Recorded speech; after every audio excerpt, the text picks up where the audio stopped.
Hello everyone. आज आपण तुमच्या 15व्या पाठाचा ज्याचं नाव आहे बालसभा त्या पाठाचा स्वाध्याय पाहणार आहोत. आता या पाठाचा जो काही स्वाध्याय आहे त्याला आपण सुरुवात करूया. सुरुवातीला बघा, प्रश्न पहिला 2 ते 3 ओळीत उत्तरे लिहा. इथे आपल्याला जे काही प्रश्न देण्यात आलेले आहेत त्यांची उत्तरं आपल्याला 2 ते 3 ओळींमध्ये लिहायची आहेत. त्यामधला पहिला प्रश्न, इयत्ता 6वीच्या बालसभेचं आयोजन कोणत्या निमित्तानं केलं होतं? याचं उत्तर आहे महात्मा ज्योतिराव फुले व डॉक्टर बाबासाहेब आंबेडकर यांच्या पुण्यतिथी निमित्तानं इयत्ता 6वीच्या बालसभेचं आयोजन केलं होतं. त्यानंतरचा दुसरा प्रश्न, बालसभेमध्ये इयत्ता 6वीच्या वर्गातील कोणी कोणी सहभाग घेतला? तर बालसभेमध्ये इयत्ता 6वीच्या वर्गातील नीता, तन्वी, निलोफर, कुणाल आणि चंदर यांनी सहभाग घेतला. त्यानंतरचा तिसरा प्रश्न, बालसभेचं नियोजन करताना मुलांना कुणी कुणी मदत केली?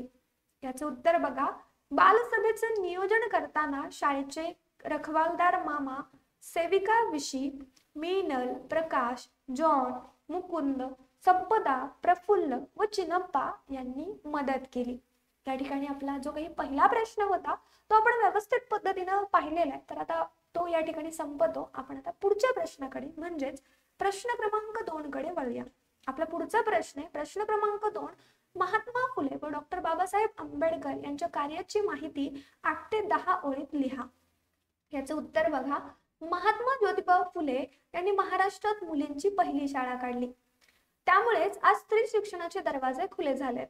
त्यांनी सत्यशोधक समाजाची स्थापना केली, विधवा विवाहास प्रोत्साहन दिलं, अनाथालय काढली.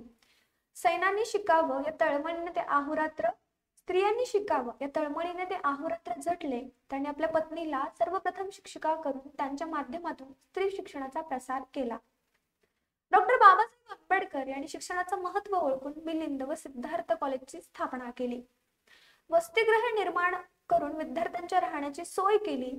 पुस्तकांसारखा दुसरा मित्र नाही असा आपल्याला त्यांनी संदेश दिला.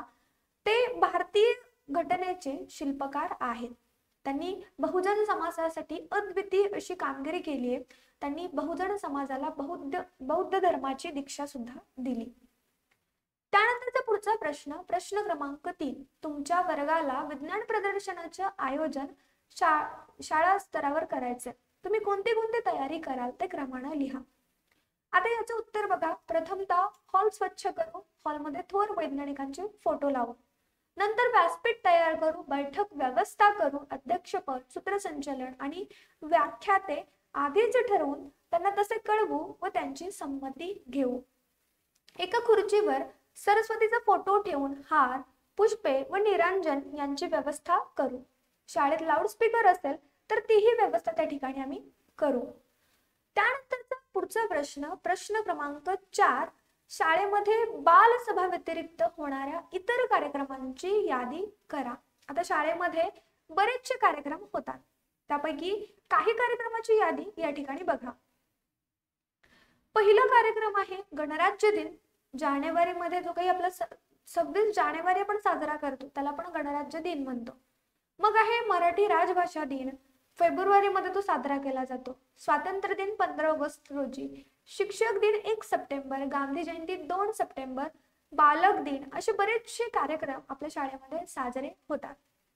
त्यानंतरचा पुढचा प्रश्न, प्रश्न क्रमांक 5, बालसभा कोणकोणत्या विषयावर घेतल्या जातात त्या विषयाची यादी करा. याचं उत्तर बघा, पर्यावरण, वाचन संस्कृती, विज्ञान निष्ठा व अंधश्रद्धा आणि ग्रामसुधार. त्यानंतरचा पुढचा प्रश्न, प्रश्न क्रमांक 6, तुमच्या शाळेत पर्यावरण दिन साजरा करायचा आहे. खालील आकृतीत काही मुद्दे दिलेत आणि त्याबाबत काय विचार कराल ते लिहा. पहिल्यांदा कोणती घोषवाक्य बनवाल? आता या ठिकाणी प्रत्येकाचं उत्तर वेगवेगळं असण्याची शक्यता आहे. प्रदूषण टाळा, पर्यावरण वाचवा. झाडे राखा, जीवन वाचवा. झाडे सुरक्षित, मानव सुरक्षित. प्रगती मानवाची, खरी पर्यावरणाची कास धरी.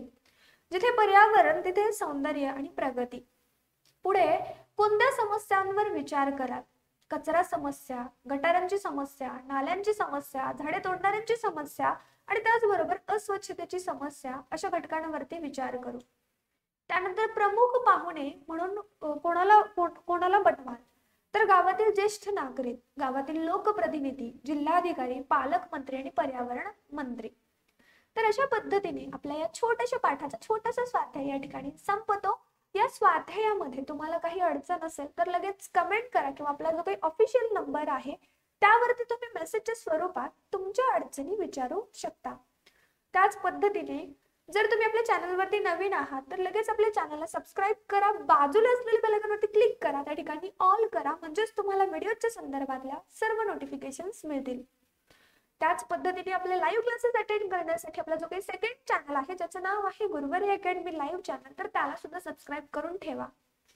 विद्यार्थी मित्रांनो, आपले बरेचसे सोशल मीडिया अकाउंट्स आहेत आणि त्यांच्या लिंक्स तुम्हाला या व्हिडिओच्या डिस्क्रिप्शन बॉक्स मध्ये मिळतील, त्याही ठिकाणी तुम्ही जॉईन होऊ शकता.